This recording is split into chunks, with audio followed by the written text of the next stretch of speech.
congregations total in 20 years to have this new kind of transformation. Well, for the 2020 vision for the new church part, we made our number 4,000 congregations. And so when we did that in when 2020 hit, of course, we had this pandemic, right? Yeah. So we were ready to celebrate. Yeah, we made it to 1,000 congregations, and 2020 hit, and we got smashed by the pandemic. And all of a sudden, it's like, okay, we have to pivot. We have to shift. We have to adapt. What do we got to do? What are we doing? What are we doing? So the pandemic was taking over. We missed the General Assembly 2021. And so now as we're emerging out of that, shelter in place, all the stuff that kind of happened that time period, people were then starting to ask, okay, 2020 is over. We made our 1,000 congregations. What next? What next? So, yeah, go for it. How did those 80 congregations get through the pandemic? Did they all survive? Yeah, so the answer is no, they didn't all survive. A lot of them didn't even make it up to 2020. So there's this rate of attrition that we were having, but because the reason why we were focusing on that, because the material that was presented back in the time when the 2020 vision was made said, and it showed that to gain more members into a church, it's best to start new churches. The best way to reach out to it is starting new churches. And so that was the mindset. And that kind of like, it's not to say that my predecessors were wrong in that. It was just, that's what it was. That's all we had, sort of thing. So the thing that we're thinking about next is what we're calling Disciples Next. Okay, so we can move on to the next thing. Who wrote, I'm sorry, Go who ahead. wrote the new wineskins book? I didn't catch that. F. Douglas Poe, Thank you. Reverend Doctor. Okay, so the Disciples Next. So the overall thinking is, as we looked at, we were talking about our identity statement, which is this: we are disciples of Christ, movement for wholeness in a fragmented world. As part of one body of Christ, we welcome all to the Lord's table as God has welcomed us. This is what the Disciples Next core foundational piece is about moving into this next normal. So when we say next, is the pandemic showed us that we had to adjust ourselves to this new normal, this pandemic life of being shelter in place, learning how to utilize the virtual space, and while maintaining pastoral care, helping people through grief and trauma. And the pandemic itself was a traumatic experience. And a lot of churches were able to shift, but there were a lot of them that could not shift and perished in that. So we took out a lot of lessons out of that as we were starting to come out of the pandemic. The other thing that I want to say about Disciples Next is that there is a presupposition that there is no post-pandemic at this point in time. We are in a pandemic-informed era. So we're pandemic-informed. So like trauma-informed, which we are pushing also in our trainings now to be a trauma-informed ministry, being pandemic-informed allows us to be able to understand that people are still dealing with stuff from the pandemic era. There's lots of people dealing with disenfranchised grief, frozen grief, because maybe they've lost someone during the pandemic, whether from COVID-19 or not, but they've lost someone and weren't able to grieve them, right? Because I remember working at Truman Medical Center here as a chaplain during the pandemic and meeting families out in the parking lots, telling them that their loved ones passed away and they couldn't do anything about it. They couldn't go inside because of the restrictions, rightly so, right? But for them, sometimes that feeling of like, I haven't grieved for my family member because I couldn't see, because so oftentimes the funerals weren't even held. Yeah. So there was a lot of frozen grief during that time. And I'm still talking with people from that time period that lost loved ones, that they're still dealing with that kind of thing. Also, COVID-19 is not out of the woods sort of thing. We have new variants that occur. Just a couple of weeks ago, one of my colleagues was dealing with COVID. And then there's people dealing with long COVID, so we are living in this pandemic informed world. That's why we're having this mindset. When we think about post-pandemic, we think, oh, that's in the past. No, it's still present. That's right. So, so this whole idea that we are a movement for wholeness, you know, as the disciples of Christ, we've always been identified as a movement. So in the early history, we were called the Restoration Movement, Stone Campbell Movement, that sort of thing. And as time shifted, we ended up with this identity statement.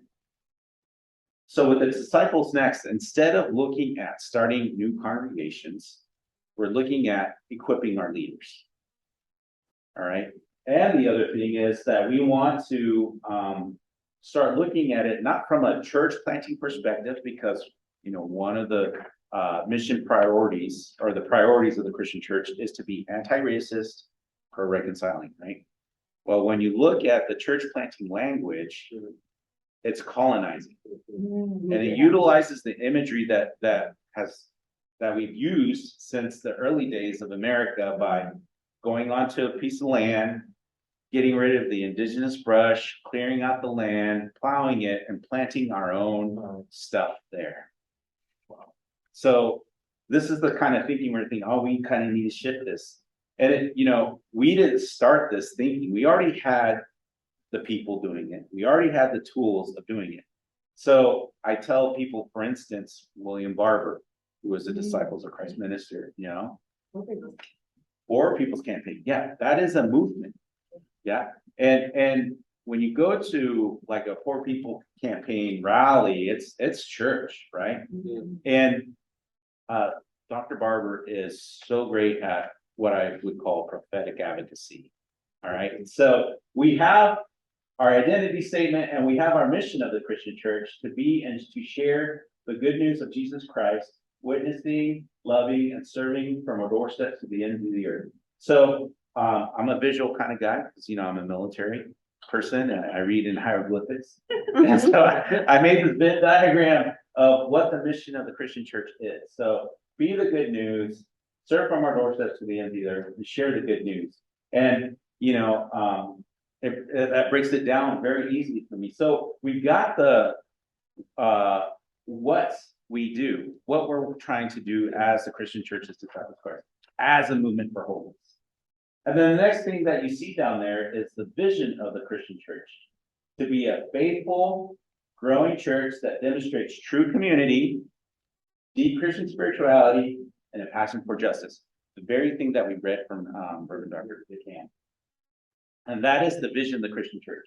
And again, that is the where. So we got our what, we got our where, and we got our why. What's missing? It's the how. So, you know, we were trying to answer this how through the church planting industry's material. And, you know, we were doing pretty good. We got to 1,000 congregations, but at best, that stuff was clunky with a lot of our leaders that were trying to start these new faith communities. Because, you know, in our DNA, we're an anti-racist church. In our DNA, we're a pro-reconciling church. And so, so it didn't fit right because it was the colonizing sort of model. So if we move on to the next thing. So we had to figure out, okay, so what is the way that we need to do this? So looking at William Barber's work, looking at Shonda Jaw's work with faith-rooted organizing, and looking at what Richard Rohr was doing, even though he's a Catholic brethren, the stuff that they're doing, we have lots of people within our denomination that are into the contemplative action sort of pieces. And so we're like, we already have the people here. We already have the pieces here. So let's kind of like bring this together and start looking at ways that we can develop core competencies to help our faith communities start new faith communities that are innovative, that are non-colonialistic, that have the DNA of the anti-racism in it, you know, things of that nature. So this is what we came up with. So to be the good news, the how, we would draw from the contemplative action people to kind of like draw these core competencies to teach our new faith leaders, emerging faith leaders.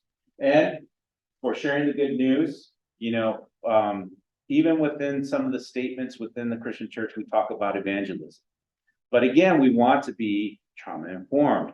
And evangelism, the word evangelism itself has a lot of baggage with it. But we still need to also share God's word. Well, how do we do that? Prophetic advocacy. So, when you hear William Barber speak, Dr. Barber speak, you hear the word of God when he speaks into a crowd, right? But not in like the Bible thumping way sort of thing where, it's all about soul salvation. No, it's about soul care and caring for those who are marginalized, right? And oppressed. So that's where we're at with prophetic advocacy. And then when we get down to it, we as the Christian church, we're covenantal people. But when you think about it, when you look at the church planting industry, a lot of the imagery for God is a missionary. God is sending you out to be a missionary into this world.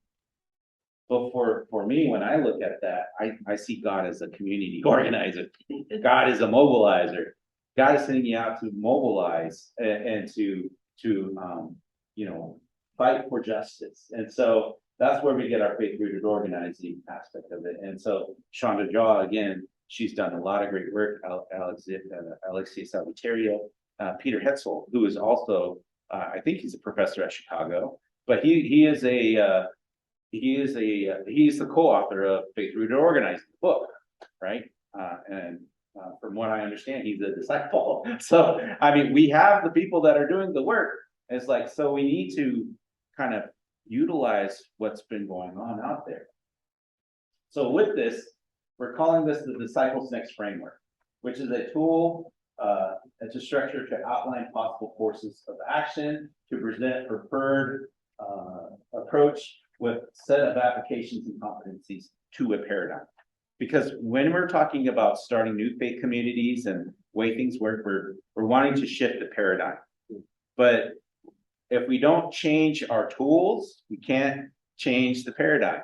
And we end up with the same mental model, which is an internal representation of exterior reality. So basically a mental model like you gather people in a core group, you start to meet together for Bible study, and then you start growing, and then you go buy a building, and then you have this mental model of how things should go, right? When you have just a framework that allows free interpretation, free enterprise, it looks different, right? So then you can have the yoga church. Then you can have the dinner church, like the open table, things of that nature. Allows you that open sort of like, here's your mission, here's your where, here's your what, and here's your how. And then on top of your what. So that's how we're thinking about shifting the paradigm when we start new faith communities and how new mental models we can find. So when you are the good news and you share the good news, true community comes out of that. When you share the good news and you serve from your doorsteps to the ends of the earth, passion for justice comes out of that. And when you are the good news and you are serving from your doorsteps to the ends of the earth, Christian spirituality comes out of that. So when you're doing the mission and using good core competencies of the how, your vision starts to come to fruition, where you want to be, where you see yourself in the future. So that is our approach when it comes to like starting new faith communities. And we're just starting this year. That we're starting this new curriculum of teaching these folks how to kind of like develop new faith communities in different ways. Yes, ma'am.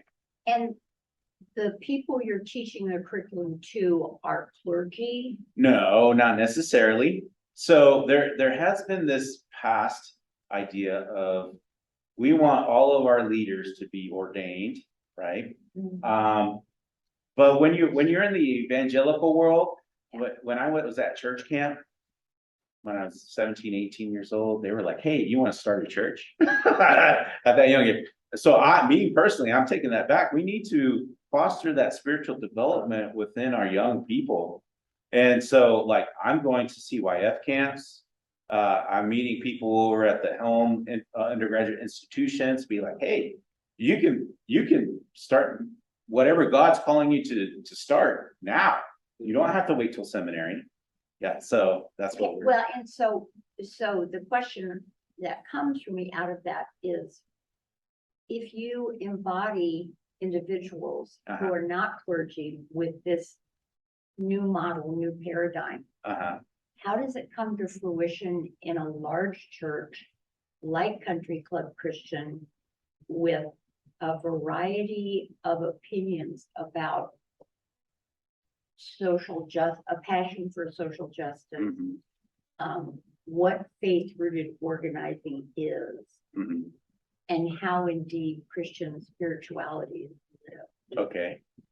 So how would that work here? Is that what you're saying? Yeah, how would that work here? Yeah, so again, what we're looking at is allowing people to freely express their call into ministry. So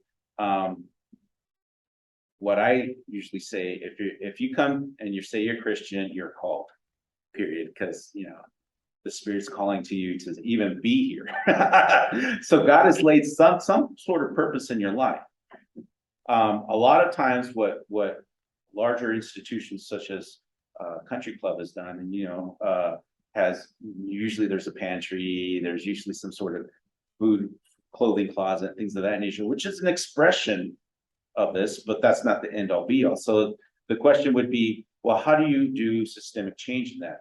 Yeah. So that's where I would ask that question and be like, okay, so now we have this framework. How can we kind of like dive in deeper and to ask those questions that how does this transform your society? Our congregation has a tremendous heart for charity. Yeah. I think it's harder to create a passion for justice. And from my perspective, charity without justice is worthless, and justice with no charity is worthless. Both become band-aids. And so I love everything you're saying and talking about. Yeah. And as you talk about it, and you're at the regional level, my question becomes, how do we imbue this congregation with that regional level? Yeah, so it all comes together. So they work in conjunction with one another. So again, like just the charity or just the faith-rooted kind of sort of thing, it works in tandem with all of those. So like teaching some sort of contemplative action along with the charity aspect of it. Maybe like some sort of deep lectio of some sort, to bring the scripture to life for them, be like, and this is how it's connected to the stuff that you're doing at the clothing closet or at the children's home or wherever their work in ministry is. And we put our ministries of those nature are all done at other places. yes, We don't have a pantry, a clothes, and I'm not even suggesting we should have their. right. I'm a social worker, and so they're everywhere. But Uh-huh. what I'm saying is that there's a distance between our extreme charity and our belief in justice, because it's always one step removed. Yes. The also for in that case, when it's separated like that, I was telling Tyler earlier that we have to think Country Club as being a hub, like we think of a wheel, right? So this is a magnificent building, by the way. And to me, this is like a hub of gospel oriented, faith oriented people, right? And so connecting out to the outside world, there has to be this spoke in between this point and the point at the end of the wheel where the people are being served or that are marginalized.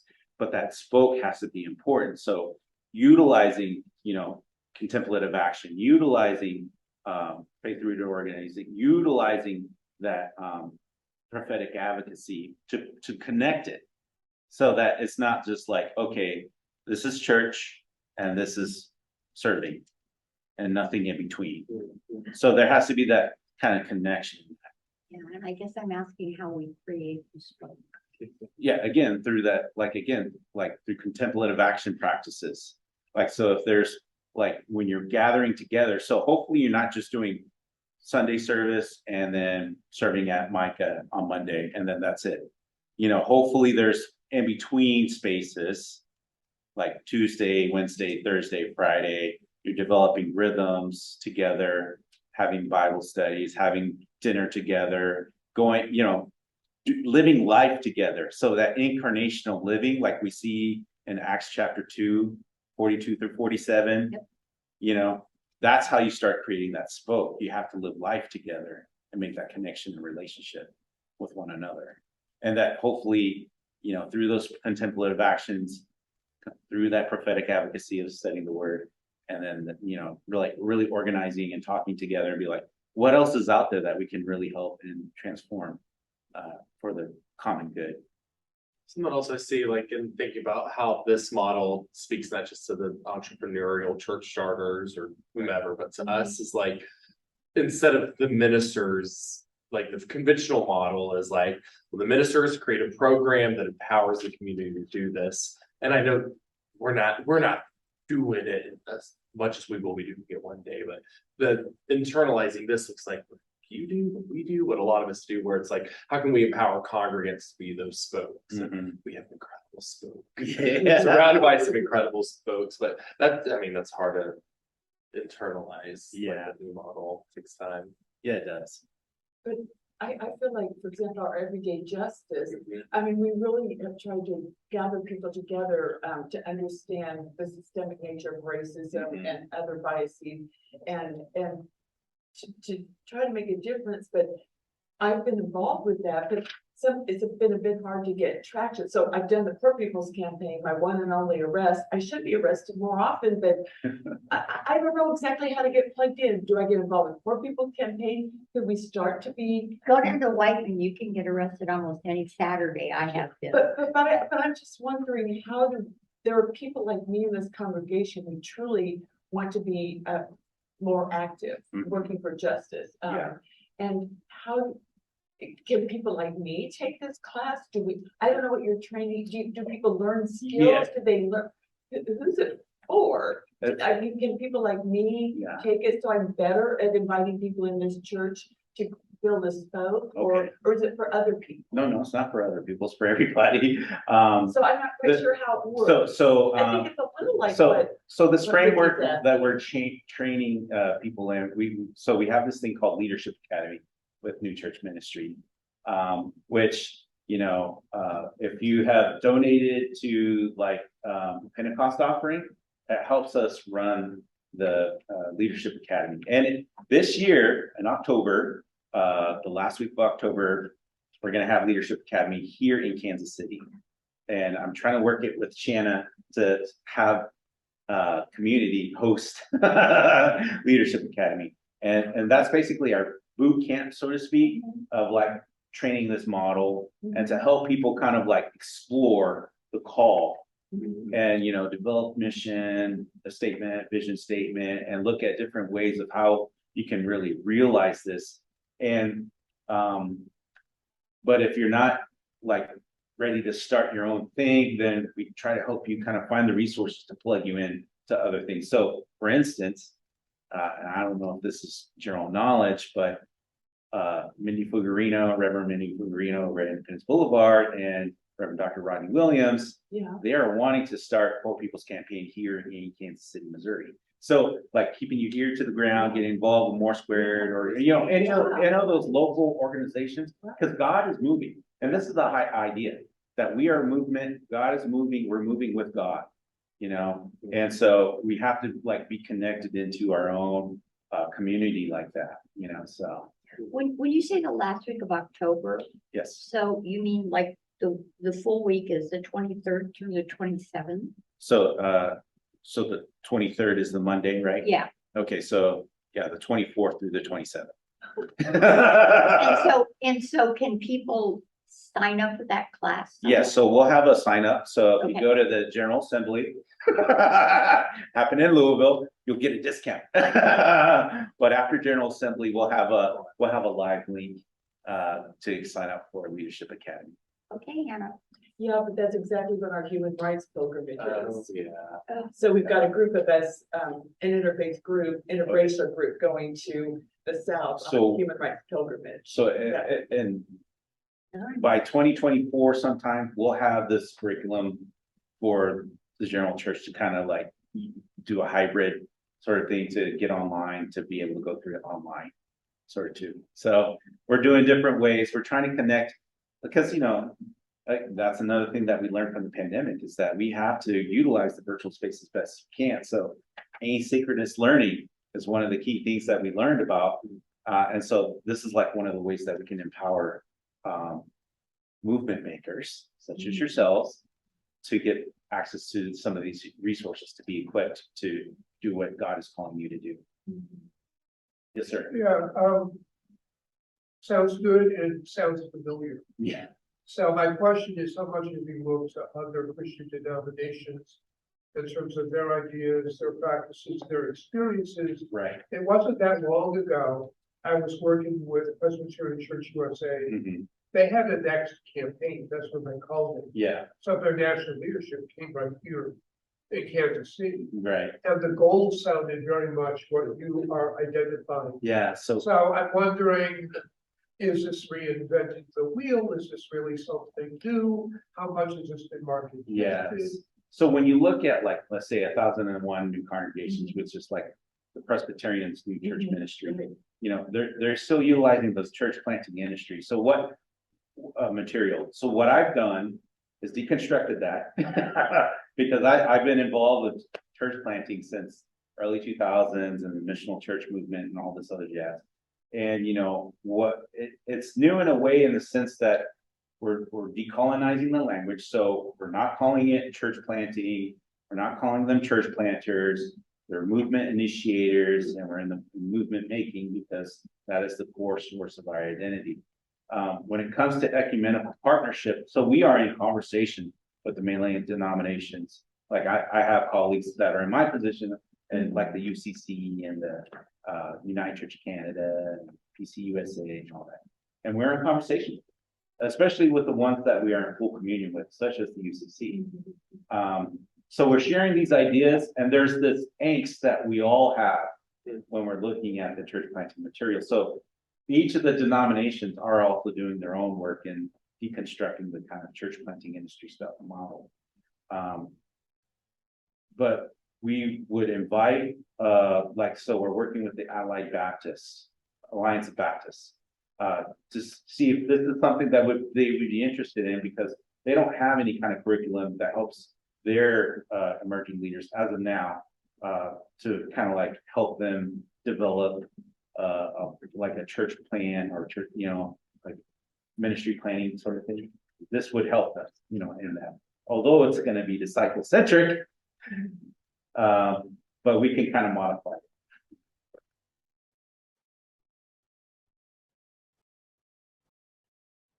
I have one question. So out of some of I wonder if you could share one, maybe two stories of one of the movement makers who's gone through the Leadership Academy lately, or like it could be a failure story, I guess, or a success story, but what's an inspiring story? Inspiring story. Or just an example of what. So nobody has gone through this new model yet. Okay, cool. So, and again, this has come about because of all my conversations with past movement makers. And we, as the disciples, we have tried, and different people within the disciples have tried many different things. And experimentation is one of the greatest things that we could do to find new ways into the world. The most inspiring thing, though, is this, as I was talking to Reverend Jerry Owens, who's our own GMP, having this concept of what new church ministry means. So we all went through the pandemic, we all had to adjust, we all had to adapt and overcome. And basically, we're all starting new, and we're finding new ways to be church into this world. And so for us now, it's this idea of new church ministry. We're all new church ministry. Well, It's not just about us starting new congregations. It's about all of us finding new ways into the world of being church, new ways of being church into the world. So when you start looking at some of the stuff that are going to be coming out before GA or after GA, General Assembly, you're going to find new ways into the world. So New Church Ministries under Disciples Church Extension Fund, and this is like one of these campaigns that we're going to probably be running through, new ways into the world. And all of us, because we're all starting from this different way, because we can't go back to what was, we're moving forward together as the church, all of us. So even though you might not be able to get new church money,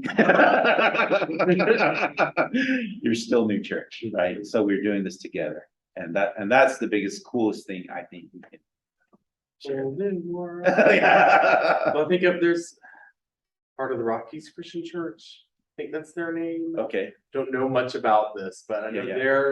they're kind of doing this in a certain, they like the plot next to their church building. I think they're building a nonprofit hub. And so, that's the see churches doing things like that. Part of the Rockies in Fort Scott. Oh. Is that the one north of Denver? But a Denver area, Fort Collins, a Denver area church.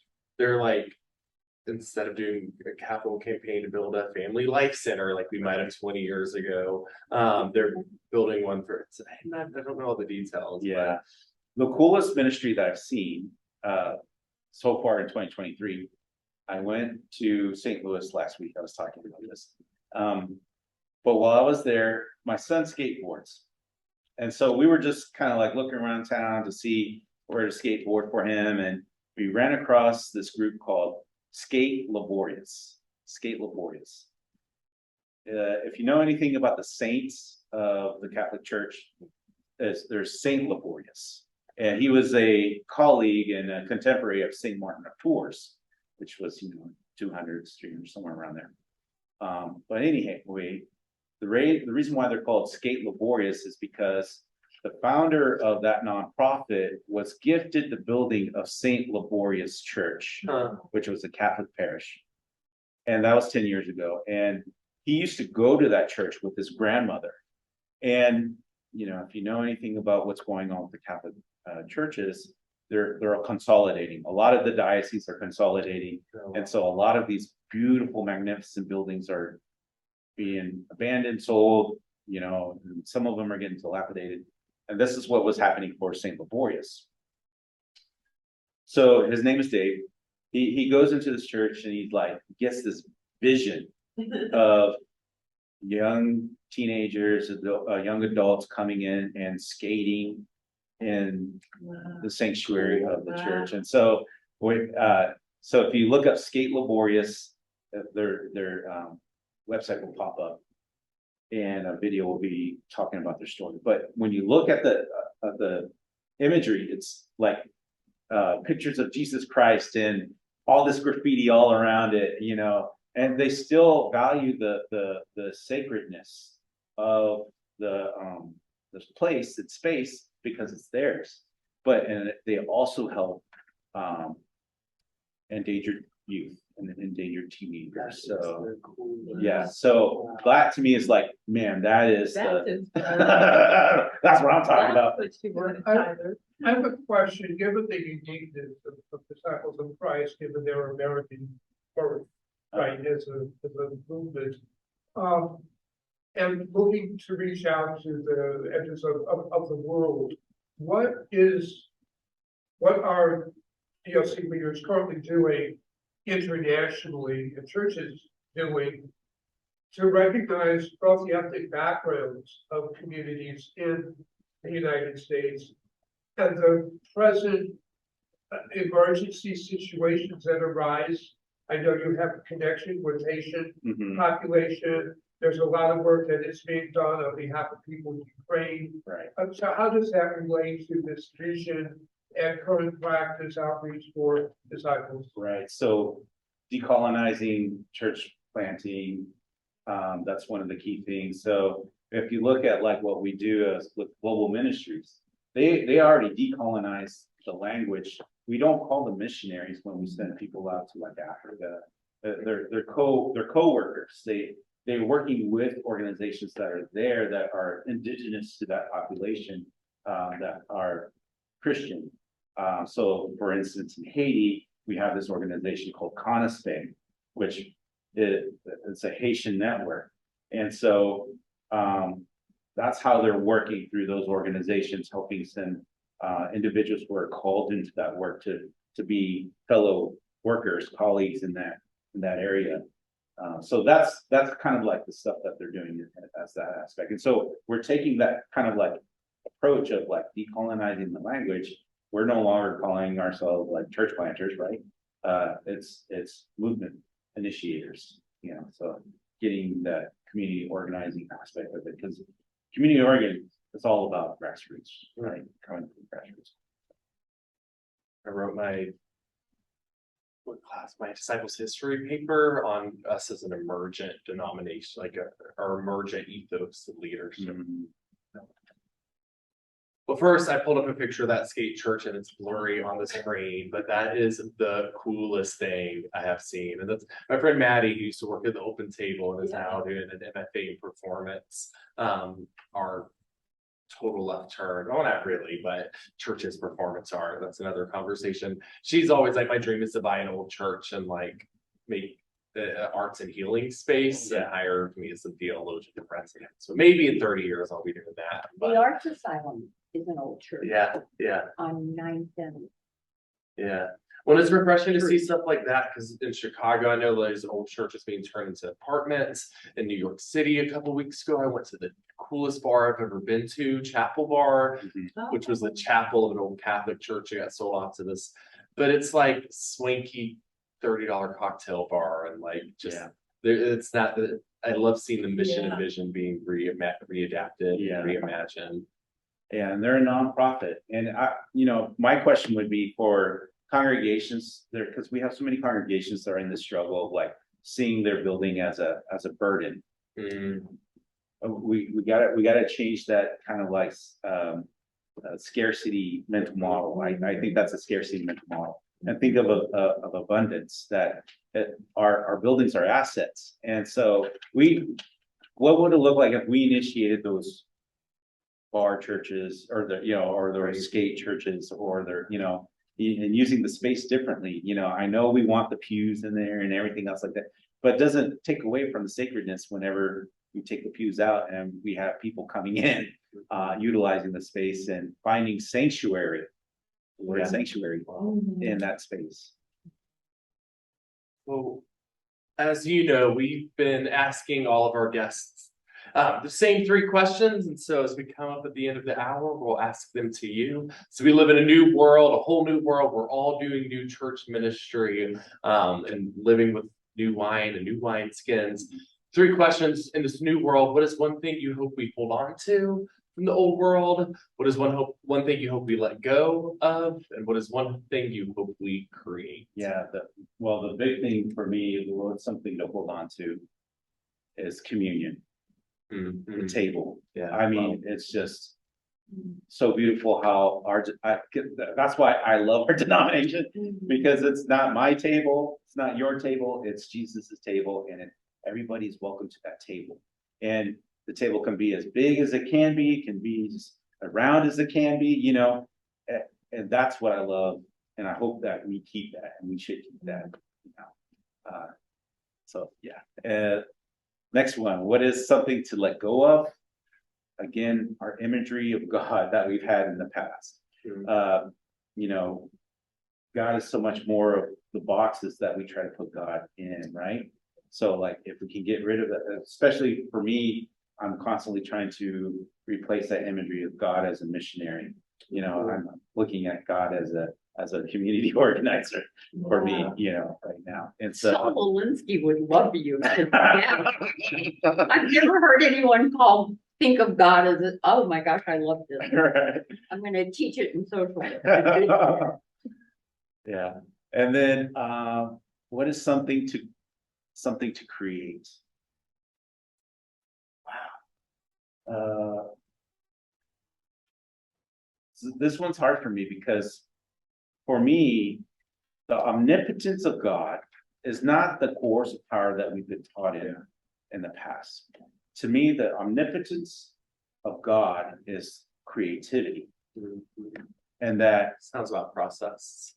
you know it, Marjorie Suhaki and John Cobb. And I really truly believe that there's this creative power that God imbues in us because we are made in the image of God, and that how can we create to create, how can we co-create with the creator? And that's the thing that I want to see more of, and something that we can create because it's limitless. Wow. Yeah.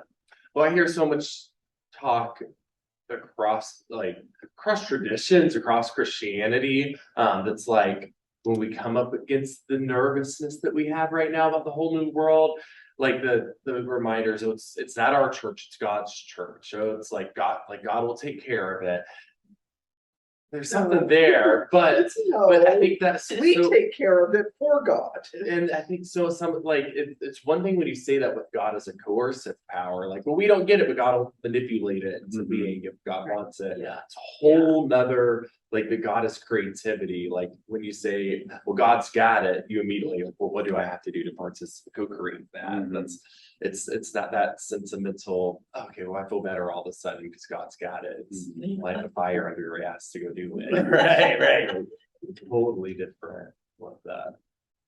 But you are creating this curriculum though, that for this boot camp Mhm. and so you're using, I mean, I guess spirits working through you. You're so bright, you're so well read, you've got such a vision. And so you will create something to empower folks to lean into this mission of Venn diagram, those things that we Right. hope to be, right? Yeah, I'm not creating something out of nothing. Like I said, there are people that we have within our own denomination that we can use the resources from. I think of Reverend Dr. Irie Session. Man, the stuff that she has and that she speaks, man, that's the stuff I'm gonna help us utilize and like point us to and everything else like that. So So that's what you're pulling together. yeah, because it's already out there. Yes, right. And we So- don't need some outside of our denomination, so to speak, Yeah. to kind of, we have the wisdom. We have the framework already. It's just a matter of like piecing it all together and saying, hey, we have something to give to this world, to share it into this world, and it's God given.